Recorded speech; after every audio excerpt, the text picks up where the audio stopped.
Right, this presentation is about 10 good reasons why not to introduce English into first grade, which I think at the moment is particularly apt here in Korea because I believe that's what they're talking about doing. Or in other words, if we look at what governments have actually done around the world, it's about how to make sure that your English policy fails. Bit of background first. Teaching English to young learners, I think we can all agree, is probably the biggest innovation in English language teaching over the last few years. And indeed, Johnston called the introduction of languages in general, not just English, as probably the world's biggest policy development in education. So it's a huge area.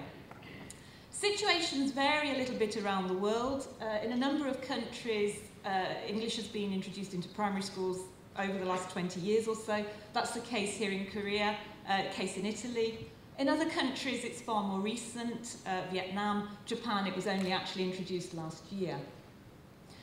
3 reasons generally given for introducing the policy. First of all, economic globalization, or the assumption that you need an English-speaking workforce to be competitive.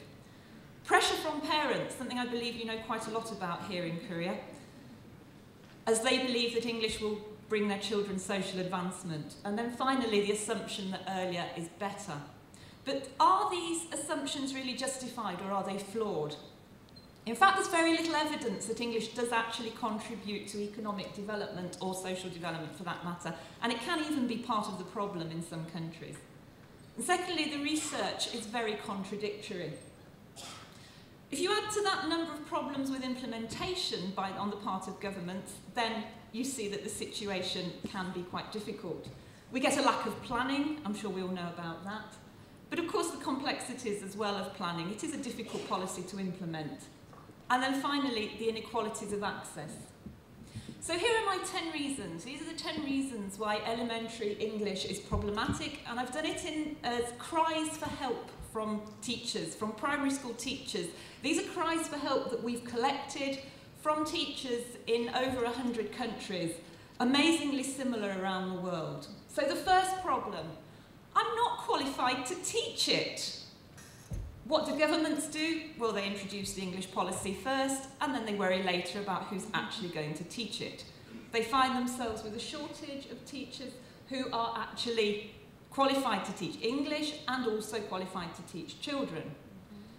Twofold solutions to this problem: either use homeroom teachers who are not language teachers, or use language teachers who are not homeroom teachers.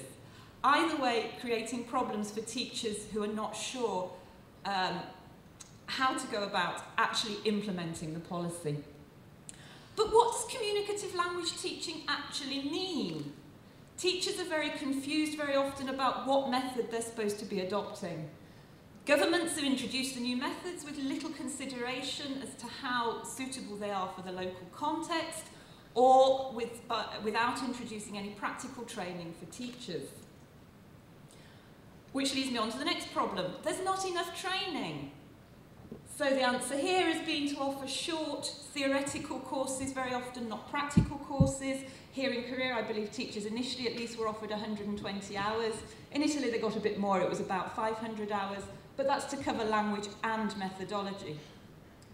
Problem number 4, and this is a big one. My English isn't good enough to teach it communicatively.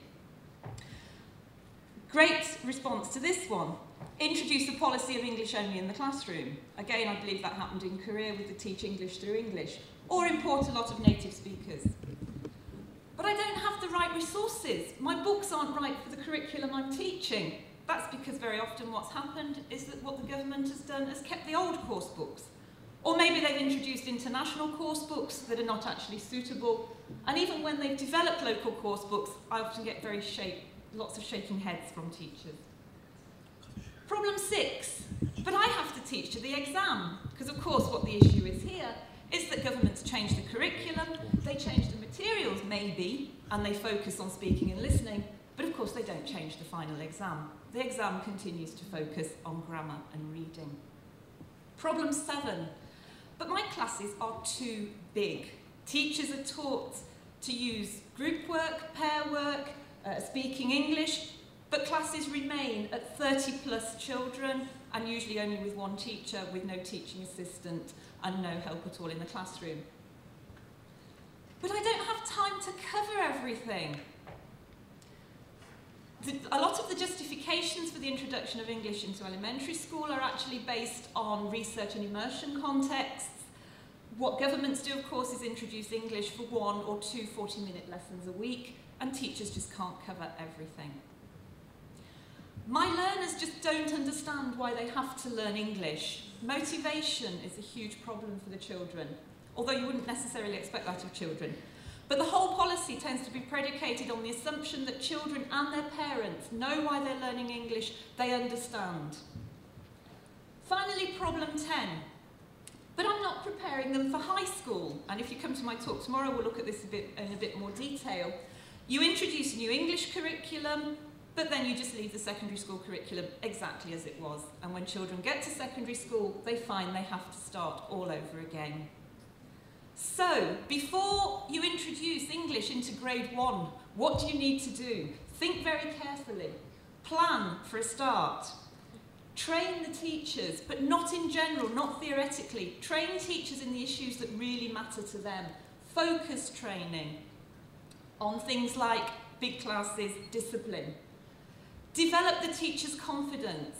Do you really need to speak English fluently to teach it in primary schools, or is it more of a case of not being confident about it? Give a better range of resources, age and context appropriate, and give teachers opportunities. Teachers have loads of ideas. Give them opportunities to share. Thank you.